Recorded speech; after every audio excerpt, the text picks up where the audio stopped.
우리가 일상에서 쓰는 표현 중에 몰랐어요 라는 표현이 있습니다. 우리는 이것을 살아가면서 제법 많이 사용하게 됩니다. 운전을 하다 보면 새롭게 바뀌는 많은 법규들이 있어서 그것을 미처 숙지하지 못할 때가 있습니다. 그래서 위반으로 교통경찰에게 붙들리는 경우가 발생합니다. 그러면 교통경찰은 다가와서 경례를 하고 어떤 점을 위반했는지를 알려주면서 무엇을 요구합니까? 운전면허증을 요구합니다. 왜 요구할까요? 그 위반에 대해서 벌점이나 벌금을 부과하기 위해서 운전면허증을 요구합니다. 그럴 때 우리는 보통 교통경찰에게 하소연하듯이 하는 말이 그래요? 바뀐 줄 몰랐어요 라고 말합니다. 바뀐 줄은 몰랐지만 좀 더 사실을 따져보면 우리가 거기에 관심이 없었을 뿐이라는 것을 알 수 있습니다. 나라에서는 법을 획획 바꾸지 못합니다.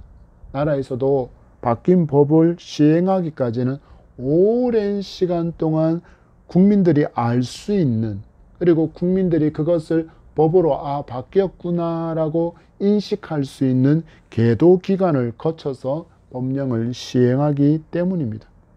한마디로 몰랐어요 라고 핑계할 수 없다는 것입니다. 그래서 단속에 걸려서 그래요, 바뀐 줄 몰랐습니다 라고 하소연해도 법은 엄격하게 집행되고 그 위반에 대해서 벌점이나 벌금이 부과됩니다. 저는 개인적으로 낚시를 좋아합니다. 지금은 더위가 너무 심해서 출조를 못 떠나고 있지만 기회가 있으면 낚시를 자주 가게 됩니다. 낚시를 가보면 낚시와 관련된 법이 있다는 것을 모르는 분이 생각보다 훨씬 많습니다. 특히 어자원 보호를 위해서 일정 기간 동안은 잡으면 안 되는 물고기의 종류가 있고 또한 잡을 수 없는 크기도 제한되어져 있습니다. 무엇으로 정해져 있다고요? 법으로 정해져 있습니다. 그래서 이것을 모르는 분들이 낚시를 가서 낚시를 갔는데 큰 물고기를 잡게 되면 좋아하면서 그 물고기를 챙겨오다가 해양경찰이나 업 지도하는 공무원들에게 단속당하는 일이 많습니다. 이와 관련된 법을 찾아보니 이렇습니다. 정해진 물고기, 금어기라고 부르는 그 기간에 해당되는 물고기를 잡았을 때, 그리고 기준되는 고기의 크기보다, 잡을 수 있는 크기보다 훨씬 더 작은 고기를 잡았을 때, 그것을 잡은 것이 업에 종사하는 사람, 바로 직업이 어부인 사람이 이 법을 위반하게 되면 무려 2년 이하의 징역에 처해질 수 있고 2천만 원 이하의 벌금도, 그리고 200만 원 이하의 과태료를 처분받게 됩니다. 업인이 아니라 일반인이 이 법을 위반하면 1천만 원 이하의 벌금과 80만 원 이하의 과태료를 부과받게 됩니다. 이럴 때 몰랐어요 라고 말한다 할지라도 법은 정확하게 집행됩니다. 몰랐어요 라는 법률 위반에 우리는 보통 하소연처럼 이 표현을 사용하지만 또 사람과의 관계에서도 많이 사용됩니다. 오랜 시간 부부로 살았다 할지라도 서로에 대해서 모르는 것이 더 많습니다. 그래서 별 생각 없이 한 말이 상대의 상처를 건드리는 수도 되게 많습니다. 그래서 그것으로 인해서 커다란 갈등의 도화선이 될 때가 있지 않습니까? 나중에 이 갈등이, 오해가 풀린 후에 상대방의 말을 듣고 나서야 우리는 말합니다. 몰랐습니다. 이처럼 사람의 관계나 법률 위반 사항에 대해서 몰랐어요 라고 하소연하는 때는 어떤 때에는 정상 참작일 적용받아서 허용될 때도 있습니다. 그러나 이 하소연이 전혀 허용되지 않는 것이 있습니다. 무엇일까요? 바로 진리를 따르지 않고 구원자이신 예수 그리스도를 믿지 않는 것입니다. 오늘 주신 사무엘상의 말씀이 우리에게 진리에 대한 무지가 얼마나 위험한 것이고 얼마나 엄청난 위험한 결과를 낳을 수 있는지를 분명하게 보여주며 이스라엘 백성에게, 그리고 영적인 이스라엘인 우리에게 하나님께서 말씀하십니다. 하나님을 알라. 힘써 하나님을 알라. 하나님은 이미 하나님의 사람들, 선지자 혹은 예언가들을 통해서 하나님께서 이렇게 할 것이라고 말씀하신 그대로 반드시 성취하시는 분이십니다. 그래서 하나님을 향하여 언약의 하나님이라고 부르는 것입니다. 우리는 이사야서를 통해서 말씀하시는 하나님의 음성을 받습니다. 이사야서 40장 8절 말씀에 풀은 마르고 꽃은 시드나 우리 하나님의 말씀은 영원히 서리라 하라. 아멘. 풀과 꽃으로 대변되어지는 이 세상의 모든 것은 반드시 사라질 날이 있다라는 것입니다. 그렇지만 오직 하나님의 말씀은 영원토록 굳건하게 서 있을 것입니다.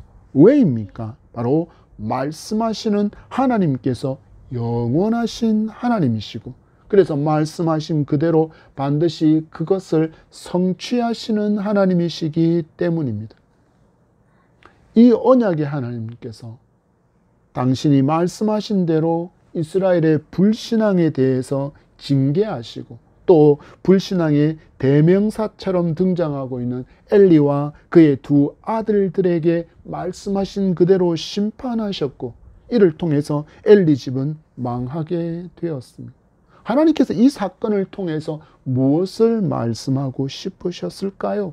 바로 이스라엘 백성에게 회개할 기회를 주시고 돌이키기를 원하셨지만 이스라엘은 여전히 불신앙 가운데 있습니다. 하나님께도 무관심한 채 있습니다. 그러자 어떤 일이 벌어집니까? 아예 하나님께서 직접 일하셔서 빼앗겨 있는 그 언약궤가 다시 당신의 백성에게로 돌아오게 하시며, 그 가운데 심지어는 짐승의 본능까지도 다스리시는 전능하신 하나님이심을 지금 이 말씀을 받는 독자인 이스라엘 백성들에게, 그리고 우리에게 말씀하십니다.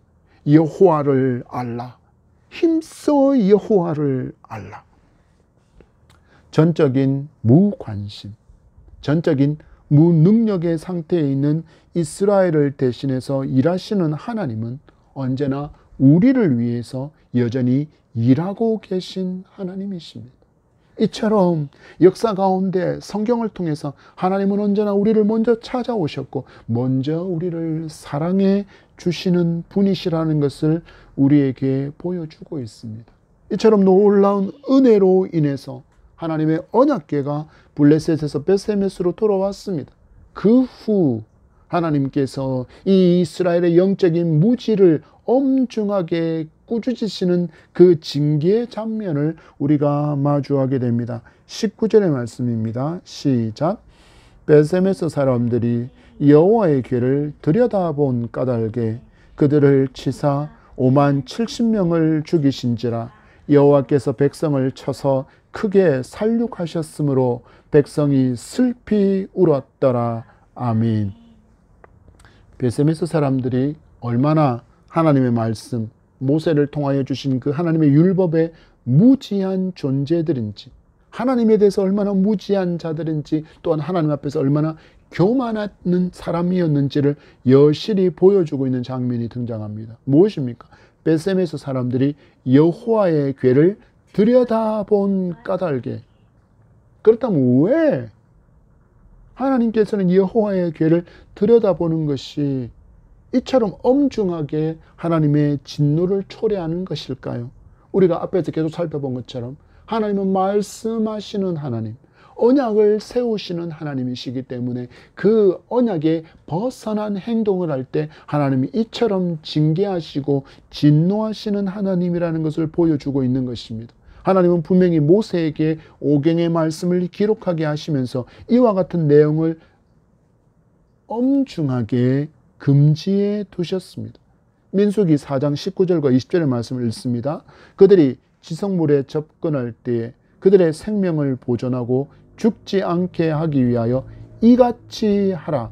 아론과 그의 아들들이 들어가서 각 사람에게 그가 할 일과 그가 맬 것을 지휘하게 할지니라. 그들은 잠시라도 들어가서 성소를 보지 말라. 그들이 죽으리라. 여기서 등장하는 그들은 바로 레위 지파의 고핫 자손들을 지칭합니다. 이들은 하나님께서 특별히 구별해서 회막 안에서 지성물을 다루는 일을 하게 하셨습니다. 이 내용이 민수기 4장 4절에 등장합니다. 고핫 자손이 회막 안에 지성물에 대하여 할 일은 이러하니라. 분명히 하나님께서 지성소 안에서 일하는 자들로 그들을 부르셨음에도 불구하고 하나님은 잠시라도 들어가서 성소를 보는 것을 그들에게 허락하지 않으셨습니다. 하나님께서 들어가서 성소를 보는 것으로 인해서 어떻게 하신다고 말씀하셨습니까? 죽는다라고 분명하게 경고하고 있습니다. 여러분 보십시오. 그런데 아론의 후손도 아닙니다. 레위 지파도 아닙니다. 고핫 자손도 아닙니다. 베셈에서 사람들이 호기심으로 인해서 그 교만함으로 인해서 여호와의 언약궤를 들여다보았다라는 것입니다. 이들은 하나님의 거룩하심을 제대로 알지 못했고 그 거룩하심에 대한 이해가 전혀 없는 자였다라는 것입니다. 성경에서 하나님의 거룩하신 임재를 마주했던 대부분 사람의 반응은 이러했습니다. 내가 죄악 중에 여호와를 배웠으니 이제는 죽게 되었다. 무엇을 의미할까요? 바로 죄를 가진 인간이 거룩하신 하나님 앞에 설 수 있는 길은 전혀 없다라는 것입니다. 죄를 가진 인간이 거룩하신 하나님 앞에 나아갈 수도 없습니다. 인간에게는 하나님께 나아갈 수 있는 방법이 전혀 없습니다. 무엇을 해결해야 나아갈 수 있습니까? 바로 죄의 문제를 해결받아야만 하나님께 나아갈 수 있습니다. 그래서 하나님께서 무엇을 하셨습니까? 거룩하신 하나님 앞에 나아갈 수 있는 길을 열어주시기 위해서 대속의 주 예수 그리스도께서 인간으로 이 땅에 오셔서 인간의 대표로 두 번째 아담으로 죽으심으로 인해서 대속의 은혜를 입게 된 우리는 이렇게 하나님 앞에 나와 하나님을 예배할 수 있는 은총을 얻어서 누리고 있는 것입니다. 우리가 지금 이렇게 하나님을 부르고 하나님의 임재를 사모하며 예배할 수 있는 것이 여러분 얼마나 놀라운 일인지를 알아야 합니다. 여러분 베셈에서 사람들을 보십시오. 여호와의 궤를 들여다본다라는 것은 한마디로 하나님의 이 언약궤를 함부로 취급하는 일이었고 이가 하나님의 거룩성을 훼손하는 일이었기에 하나님이 이것을 절대로 용납하지 않으시는 모습을 보여줍니다. 이는 성도인 우리가 얼마나 철저하게 이 죄에 대해서 싸워야 하는지를 알려주시는 교훈이고 이를 하나님은 히브리서를 통해서 이렇게 말씀하십니다. 히브리서 12장 4절 말씀에 너희가 죄와 싸우되 아직 피 흘리기까지는 대항하지 아니하고 너희는 죄와 싸워라. 어떨 때까지? 피 흘리기까지 싸우라. 처절하게 싸우라. 죄를 이기기 위해서 거룩을 지키기 위해서 정결한 삶을 살기 위해서 피 흘리기까지 수고함이 성도에게는 있어야 한다라는 것입니다. 여러분 하나님을 보십시오. 하나님께서 당신의 거룩성이 훼손당하는 것에 관해 어떻게 반응하십니까? 말씀은 그들을 치사 5만 70명을 죽이신지라 여호와께서 백성을 쳐서 크게 살육하셨으므로 백성이 슬피 울었더라. 하나님의 손이 그들을 치셨다라고 기록합니다. 여기 성경에 보니까 70명 앞에 숫자가 하나 더 등장하지 않습니까?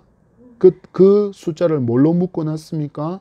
괄호로 묶어놨습니다. 이렇게 성경에서 괄호로 묶여있는 것은 성경의 사본들, 그 사본들의 어떤 사본에는 이 5만이라는 숫자가 있고 그리고 또 많은 성경에는 5만이라는 숫자가 없이 그냥 70명만 있기에 이것을 참고로 하기 위해서 5만이라는 기록을 같이 더하고 있습니다. 하지만 대부분의 학자들은 당시 이 베세메스 지역의 사람들이 그렇게 숫자가 많지 않았을 것이기에 70명의 사람을 징계하신 것으로 이해하고 있습니다. 무엇입니까? 이 벳셈에서 사람 70명이 여호와의 언약궤를 들여다본 것입니다. 그래서 하나님께서 직접 임재하시고 백성을 쳐서 크게 살육하는 일이 일어났고, 이로 인해서 백성이 어떻게 했다고요? 슬피 울었다라고 기록하고 있습니다. 여러분, 우리는 이 징계의 사건과 슬피 우는 사건을 우리가 보기 전에 우리는 질문해 보아야 합니다. 왜 이런 일이 일어났는가? 왜 이런 일이 일어났는가? 바로 벳셈에서 사람들은 하나님을 경외하지 않았기 때문입니다. 그리고 나아가 그들이 하나님의 말씀에 무지한 상태라는 것을 분명하게 보여주고 있습니다. 우리가 이 하나님의 언약궤가 블레셋에서부터 벳세메스에 도착했을 때, 여호수아의 뜰에 도착했을 때 누가 나와서 그 끌고 온 암소를 번제물로 잡았는지 성경은 레위인이 등장하는 15절의 말씀을 분명하게 기록으로 남겨두고 있습니다. 그들에게는 하나님을 경외하던 레위인들이 있었기에 언약하신 그 말씀대로, 말씀에 기록되어진 대로 그들이 언약궤를 다뤘고, 또한 번제와 다른 제사를 드릴 수 있었습니다. 그렇지만 그들을 제외한 대부분 벳셈에서 사람들은 그러지 못했습니다. 이를 통해서 하나님은 이 시대를 살아가는 우리에게도 엄중하게 경고하십니다. 나 여호와, 나 하나님의 거룩하심을 너희들은 분명히 알아야 한다. 여러분 잘 보십시오. 이 시대에 범죄한다고 하나님께서 벳셈에서 사람들 70명을 죽이시는 것과 같은 그 징계가 곧장 임합니까? 아니요. 여러분, 예배 시간에 하나님의 불이 떨어져서 거짓된 예배를 드리는 사람들을 불살하는 일이 일어났다는 기록을 여러분 신약 성경의 기록 가운데 보셨습니까? 아니요. 구약시대처럼 이렇게 하나님의 불이 직접 떨어져 죄인을 불살라 버리는 일이 없다고 할지라도 우리는 경고로 받아야 하는 것은 반드시 하나님은 죄에 대해서 정의와 공의로 심판하신다는 사실들을 성도는 잊지 말아야 합니다. 여러분, 성도도 마찬가지입니다. 죄를 지으면서도 하나님의 강력한 심판이 직접 그 자리에 임하지 않기 때문에 교만해지지 말아야 합니다. 그리고 하나님을 멸시하는 자리에는 가까이도 가지 말아야 합니다. 어떻게 살아야 합니까? 언제나 경건을 훈련하고, 그리고 거룩하고 정결한 주의 신부로서 단장하기를 힘쓰는 삶. 히브리서의 말씀처럼 죄에 대해서 피 흘리기까지 싸우는 그런 삶이 거룩함과 정결함을 유지하는 삶이라는 것을 기억해야 합니다. 그런데 벳세메스 사람들은 여기까지 나아가지 못하고 누구처럼 반응합니까? 오히려 블레셋 사람처럼 반응합니다. 여호와께서 행하신 큰 살육 앞에 무엇하고 있습니까? 울고 있습니다. 슬피 울었다라고 기록하고 있습니다. 그 후에 그들이 어떻게 반응합니까? 여호와의 언약궤가 있으니까 우리가 망하겠네? 그럼 이걸 어떻게 하지? 다른 곳으로 보내자라고 이걸 앞에서 누가 보여주고 있습니까? 블레셋 사람들이 보여준 모습 그대로입니다. 야, 우리에게 독종이 생겼다. 우리가 지난 시간에 봤던 페스트, 쥐가 옮기는 그 흑사병과 같은 어마어마한 무시무시한 질병이 우리에게 임한 것이 이 여호와의 언약궤 때문이니까 다시 이스라엘로 보내자.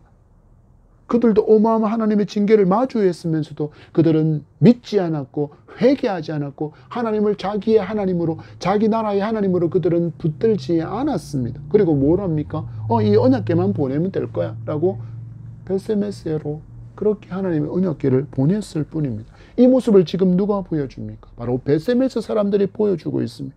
이 언약궤를 어떻게 하지? 다른 곳으로 보내버리자. 무엇을 말씀하는 것입니까?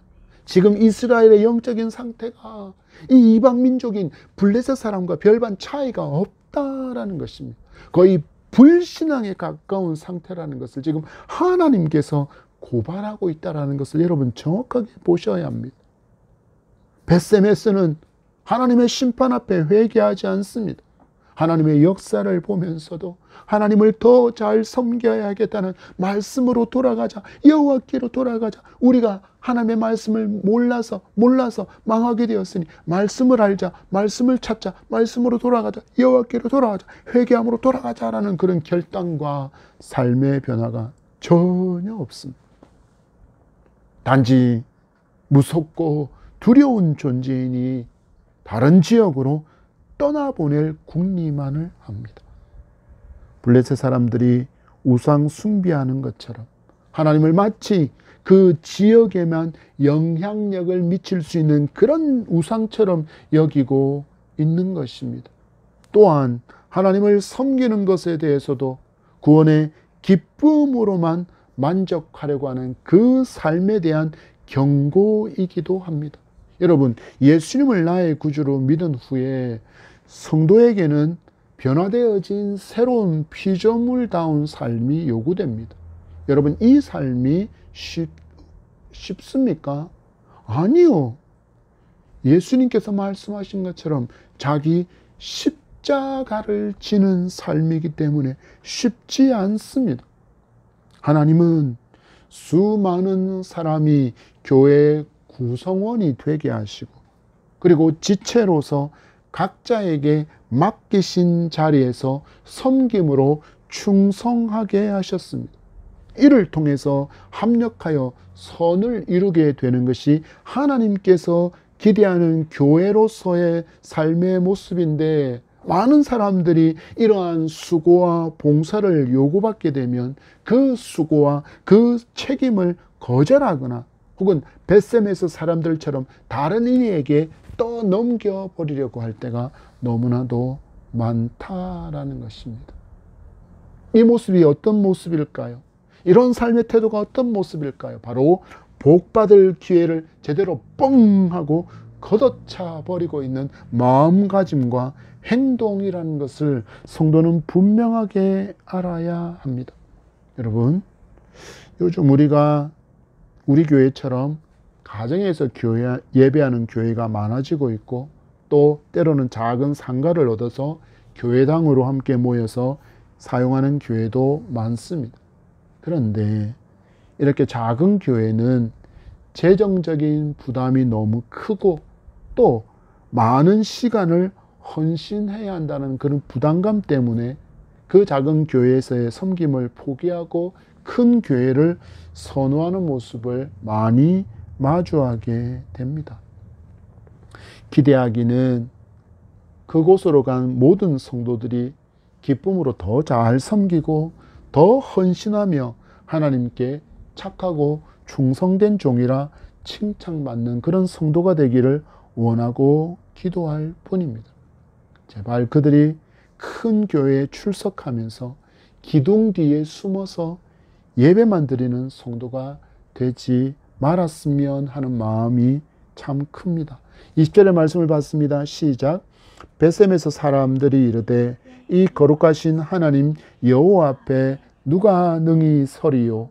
그를 우리에게서 누구에게로 올라가시게 할까 하고 21절 전령들을 기럇 여아림 주민들에게 보내어 이르되 블레셋 사람들이 여호와의 궤를 도로 가져왔으니 너희는 내려와서 그것을 너희에게로 옮겨가라. 아멘.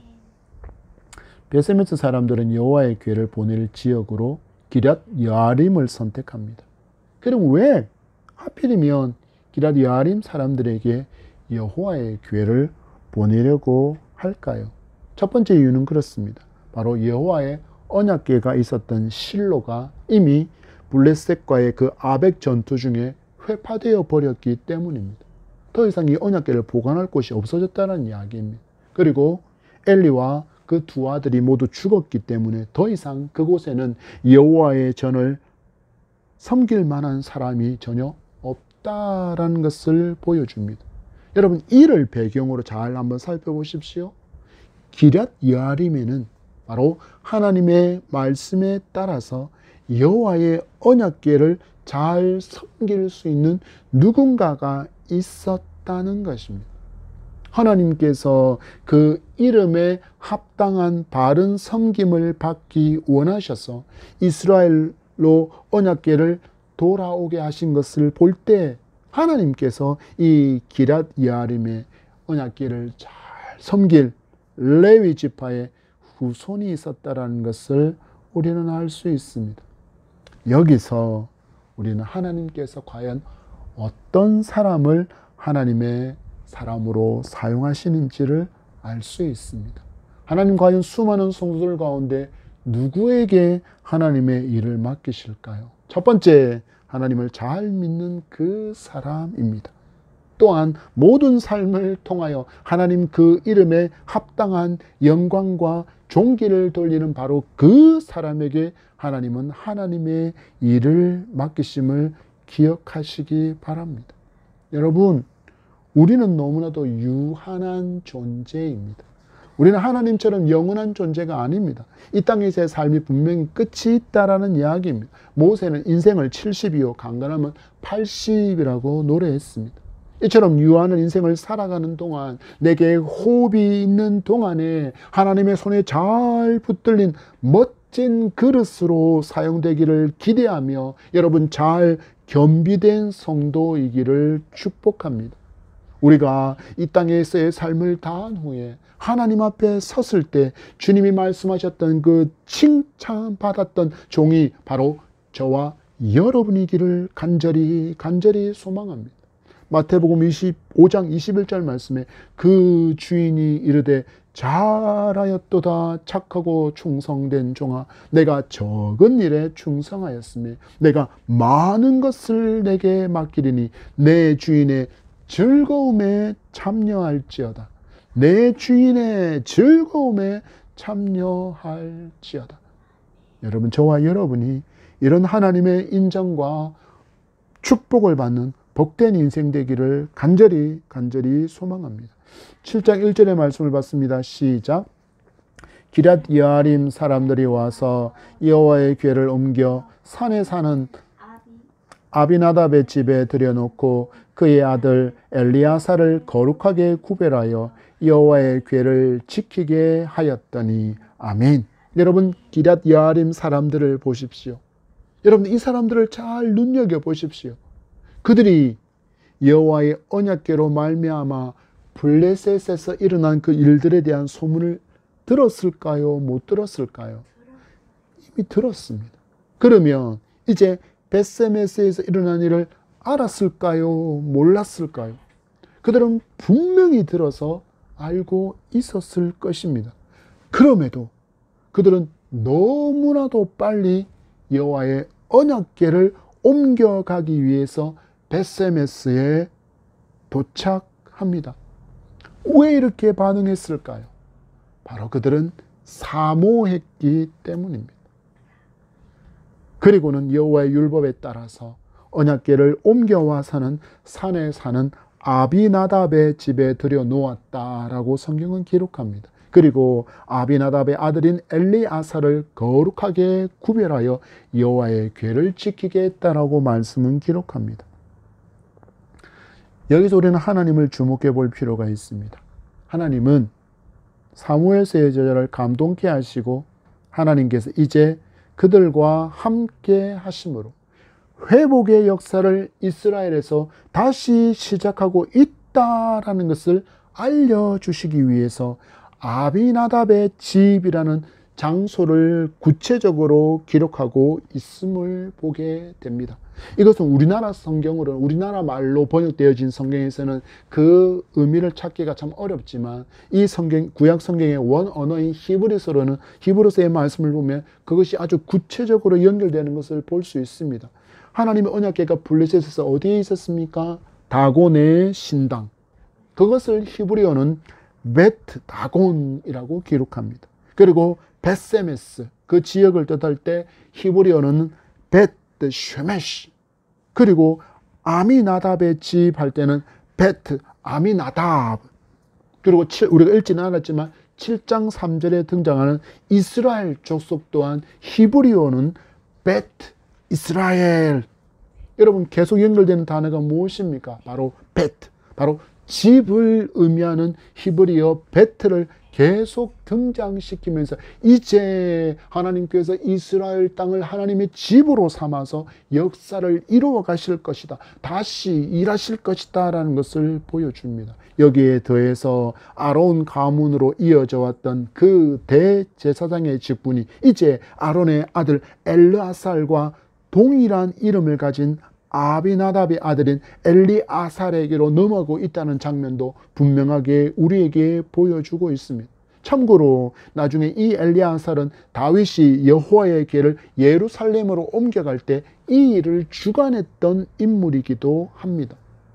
여러분 보십시오. 하나님은 하나님을 잘 믿고 하나님을 잘 섬기고 또한 말씀대로 준행하며 살아가는 거룩한 백성, 바로 그 사람을 하나님의 그릇으로, 하나님의 사람으로 사용하시는 분이심을 우리에게 보여줍니다. 그런데 우리는 너무나도 많이 오해할 때가 있습니다. 세상적으로 많은 것을 가진 사람이어야만, 세상적으로 높은 권세를 가진 사람이어야만, 명성과 명예를 지닌 사람이어야만 하나님께서 그를 하나님의 일꾼으로 사용하시는 것이라고 여러분 오해하지 마시기 바랍니다. 그러니 교회에서 자기의 연약함을 수치스러운 것으로 여기지 마시기 바랍니다. 하나님께서 그것만큼을 저와 여러분에게 허락하신 것입니다. 여러분, 우리 지금 상황, 물론 우리의 선택들의 결과들이 모인 것이 지금이라는 열매이지만 궁극적으로 우리의 삶 가운데 하나님께서 우리가 삼성그룹의 그런 총수와 같은 그런 어마어마한 부를 가지고 살아갈 수 있게 하지 않은 이유도 분명히 있다라는 것을 우리는 기억해야 한다라는 것입니다. 어떤 장로님이 재정적으로 교회에 많이 헌신하지 못하는 자신을 똥장로라고 표현하는 것을 듣고 저는 굉장히 마음이 아팠고 화가 나기도 했습니다. 왜냐하면 지금의 교회가 돈이 있어야만 교회 중직자가 될 수 있다라는 아주 교만한 원칙을 만들어 놓은 것처럼 다가왔기 때문입니다. 그러나 하나님은 하나님을 사랑하는 자, 하나님을 잘 믿는 자, 정결하고 거룩한 신부로 살아가는 바로 그 사람을 사용하셔서, 그 사람을 선택하셔서 하나님의 일, 그 하나님의 일을 진행하는 거룩한 그릇으로 사용하신다는 것을 여러분 기억하셔야 합니다.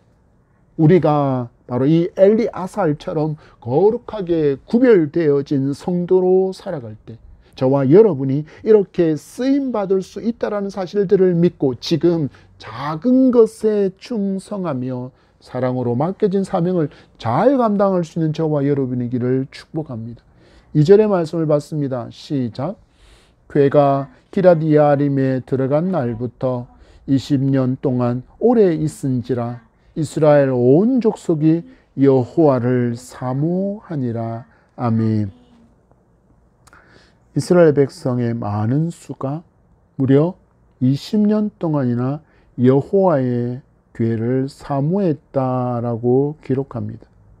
그런데 이게 우리가 아는 그 사모함이 아니다라는 것이 이 성경 구절에 정확하게 나타납니다. 바로 20년이라는 시간입니다. 이스라엘 백성의 많은 수가 무려 20년 동안 실로에서 부서져 버린 그 여호와의 전을 만들기 위한 어떤 노력도 어떤 수고도 하지 않았다라는 것입니다. 그래서 여기에 등장하고 있는 이 사모했다라는 단어에 여러분 속지 말아야 합니다. 여기 나타나는 이 사모함은 정말 여호와를 간절히 고대하는 그 사모함이 아니라 바로 블레셋과의 아벡 전투에서처럼 이 하나님의 언약궤를 이용할 목적이 담긴 기대가 가득 담겨진 표현이 바로 사모함이라는 표현이기 때문입니다. 우리에게 무엇을 교훈하십니까? 여러분, 하나님을 나의 야망과 나의 목표를 성취하기 위한 어떤 도움으로만 여기고 있다면 회개하시기 바랍니다. 여러분, 우리 하나님이 누구십니까? 우리 하나님은 전능의 왕이십니다. 우리가 그 앞에 엎드려 내 뜻이 아니라 하나님의 뜻이 나를 통해서 이루어지기를 기대하며 또한 기도하고 간구하는 인생이 되는 것이 마땅하다라는 것입니다. 그것이 무엇이라고요? 바로 예수님께서 그러셨던 것처럼 하나님을 사랑하는 모습이라는 것입니다. 요한복음에서 예수님께서 뭐라고 말씀하셨습니까? 너희들이 나를 사랑한다면 나의 계명을 지킬 것이라. 이처럼 하나님을 사랑하는 사람은 하나님의 말씀에 온전히 순종하기를 힘쓰는 사람, 하나님이 하나님 되심을 인정하고 믿고 그 이름에 합당한 존귀와 영광을 삶으로 돌리기를 힘쓰는 그가 바로 하나님을 사랑하는 사람입니다. 여러분, 오직 예수님이 그러셨던 것처럼 하나님을 사랑함이 저와 여러분에게 가득하기를 축복합니다. 말씀을 맺습니다. 말씀을 통해서 우리가 이 시대에 아비나답의 집으로 부름을 받았다라는 것을 여러분 분명히 기억하셔야 합니다. 고린도전서 3장 16절의 말씀은 이렇게 말씀합니다. 너희는 너희가 하나님의 성전인 것과 하나님의 성령이 너희 안에 계시는 것을 알지 못하느냐. 여러분 보십시오. 이제 믿음으로 말미암아 나를 성전 삼아서 하나님께서 거하고 있다라고 말씀합니다. 이 진리를 알게 된 성도가 어떻게 거룩하신 하나님께서 거하시는 성전인 나를 더럽히고 세상의 것으로 추악한 음욕으로 욕심으로 탐욕으로 비난으로 무질서로 더럽히며 욕심으로 죄악으로 오염시킬 수 있겠습니까? 무엇 때문에 이렇게 행할 수 있습니까? 오늘 벳세메스 사람들처럼 하나님을 알지 못하고 하나님의 말씀에 대해서 무지하기 때문입니다. 오늘 말씀이 우리에게 이렇게 말씀하십니다. 여호와를 알자. 힘써 여호와를 알자. 여러분, 이 말씀을 걷어차 버리면 우리는 가장 위대한 복을 걷어차 버리는 것입니다. 이제 결단하시기 바랍니다.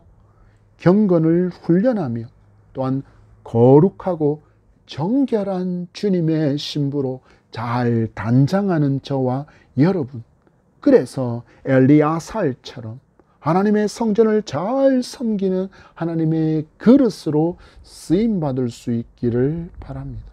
여러분, 이 죄악의 어둠이 점점점 더 짙어가는 이 시대에 하나님께서 우리에게 빛을 발하는 주의 거룩한 신부로 그 가운데서도 거룩함과 정결함으로 죄악의 피 흘리기까지 싸우며 이기며 살아가는 저와 여러분이기를 기대하시고 있습니다. 여러분, 하나님을 사랑합시다. 하나님의 말씀을 사랑합시다. 그리고 우리에게 주신 이 놀라운 복을 걷어차버리는 미련하고 어리석은 인생이 되지 않는 바로 저와 여러분이기를 축복합니다.